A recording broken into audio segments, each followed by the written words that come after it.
Bag দে। না, এবার আমি যাবো না। আমার বিয়ের গহনা আছে। না, ব্যাগ দিও না। পুলিশ, পুলিশ, আমার ব্যাগ দিয়ে গেল। ওকে ধরো, ওকে ধরো।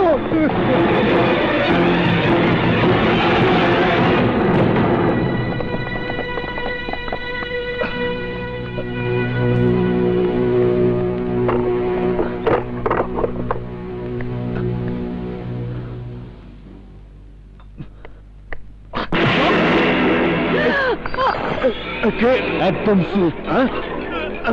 কোন রকম চেঁচামেচি করবেন না, আমারে পুলিশ তাড়া করছে। এইদিকে ঢুকেছে। পুলিশ যদি এখানে আসে তাহলে কইবেন এখানে কেউ নাই। ওঠেন, দরজা খুলুন। ওই যে পুলিশ এসে, যান যান।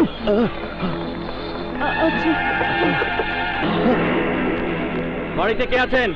দরজা খুলুন।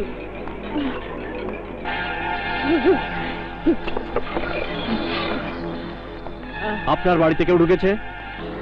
আপনারা কাকে খুঁজছেন? একজন ছিনতাইকারী আমাদের তাড়া খেয়ে এই দিকেই এসেছে। আমার বাড়িতে কেউ ঢোকেনি। চাইলে খুঁজে দেখতে পারেন। আসুন। ঠিক আছে, প্রয়োজন হবে না, আপনাকে বিশ্বাস করলাম। এই চলো সবাই।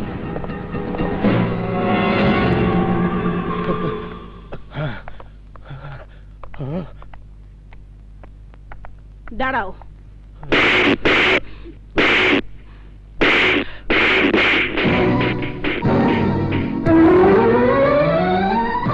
জীবনে এই প্রথম আমি মিথ্যে বলেছি আমার স্বামীকে বাঁচানোর জন্যে, আর তোমার গালে চড় মেরেছি তোমাকে শাসন করার জন্যে।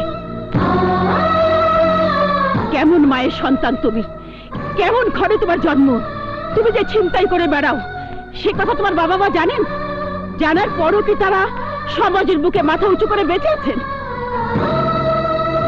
তোমার মুখ দেখতে কি তাদের লজ্জা হয় না? তোমার মতো সন্তানের ছিনতাই করা টাকার ভাত খেলে সেই ভাত কি তাদের হজম হয়? মমতা, তুমি কাকে কি বলছো?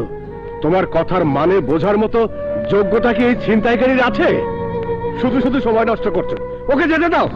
ওকে আটকানোর কোনো ইচ্ছে আমার নেই, কিন্তু যাবার আগে ওকে বলো ওর বাবা মার ঠিকানা আমাকে দিয়ে যেতে।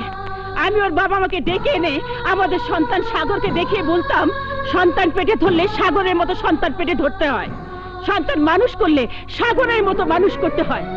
তোমার মতো সন্তানের মা হওয়ার চাইতে নিঃসন্তান হয়ে বেঁচে থাকা অনেক ভালো।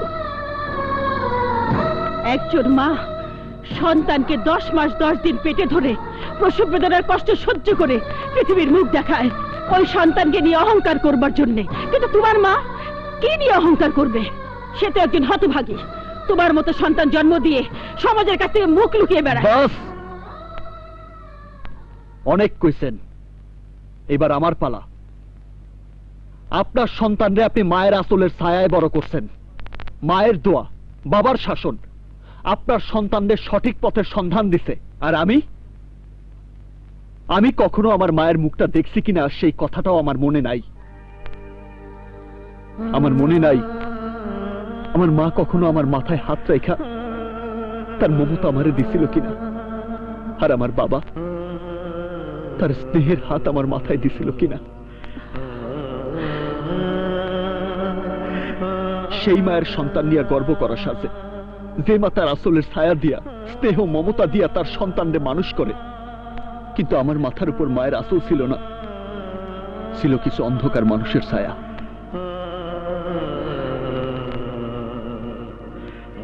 আপনি কি বিশ্বাস করবেন, জীবনে এই প্রথম কোন মা আমার গালে থাপ্পড় মারল। আমি এই প্রথম জানলাম মায়ের মুখের ভাষা এমন হয়, মায়ের শাসন এমন হয়। জানি না কি নাম তোমার, এও জানি না কোথায় কোন পরিবেশে তোমার জন্ম, তবুও বলবো জন্মের চেয়েও কর্মটাকে বড় করো। তুমি তো দেখতে সুস্থ সবল কর্মঠ, ওই হাত দুটোকে ছিনতাই করার মতো খারাপ কাজে ব্যবহার না করে পরিশ্রমের কাজে ব্যবহার করো। মা, কি ব্যাপার? কাকে পরামর্শ দিচ্ছ? ওকে, ও পুলিশের তাড়া খেয়ে আমাদের ঘরে ঢুকে পড়েছে। ও একজন ছিনতাইকারী। একজন ছিনতাইকারীর সাথে কথা বলে তোমরা এত সময় নষ্ট করছো? ওকে বুঝাচ্ছিলাম তোর মতো সন্তান আর ওর মধ্যে পার্থক্যটা কোথায়? ওহ মা, আমার সঙ্গে তুলনা করার আর মানুষ পেলে না। কোথায় আমি আর কোথায় ওর মতো একজন ছিনতাইকারী? এই বেরিয়ে যা, বেরিয়ে যা নর্দমার কিট।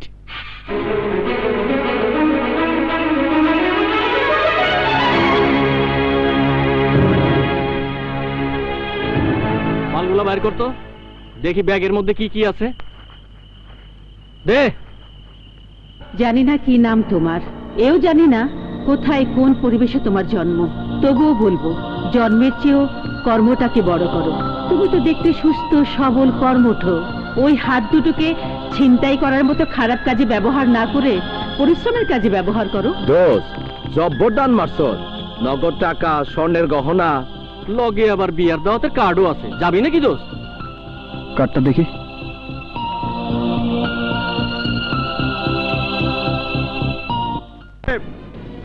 সোনার গহনা, নগদ টাকা, আপনি যা যা দিতে চেয়েছিলেন তাতে আমার ছেলের সাথে আপনার মেয়ের বিয়ে করাতে রাজি হয়েছিলাম।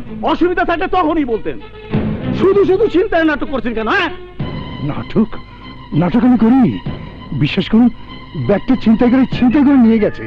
আবারও মিথ্যে বলছেন। না, আর সহ্য করা যায় না। এই সুজন, চলে আয়, আয় বলছি, আয়, আয় বলছি। যাবেন না ভাই সাহেব? না, জামাই যাইব না।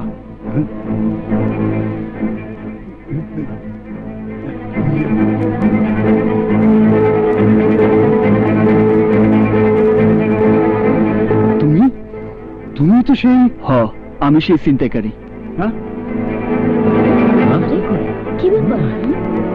আমি ব্যাগটা আজ সন্ধ্যায় ছিনতাই করছিলাম। এই নিন সেই ব্যাগ, ভালো করে দেখে নেন টাকা গয়না সব ঠিক আছে কিনা। এই, তোরা দাঁড়িয়ে দেখছিস কি?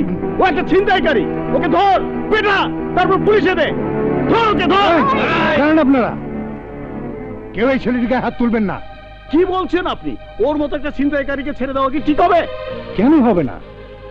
আপনারা শুধু ওর মন্দটাই দেখলেন। ও যেমন ছিনতাই করে একটা খারাপ কাজ করেছিল, তেমনি বিবেকের তাড়নায় সেগুলো ফিরিয়ে দিতে এসে কি একটা ভালো কাজ করেনি? আমরা সবাই অপরাধীকে শাস্তি দিতেই জানি, কিন্তু যে ভালো হতে চায় তাকে সুযোগ দিতে চাই না। আমাদের মনোভাব বদলাতে হবে। যারা অপরাধ থেকে ফিরে আসতে চায় তাদের সুযোগ করে দিতে হবে। অন্ধকার থেকে আলোর পথে তোমাকে স্বাগত জানাই বাবা। আজ প্রতিজ্ঞা করো আর কোনোদিন অন্ধকার রাস্তায় নিজেকে হারিয়ে ফেলবে না।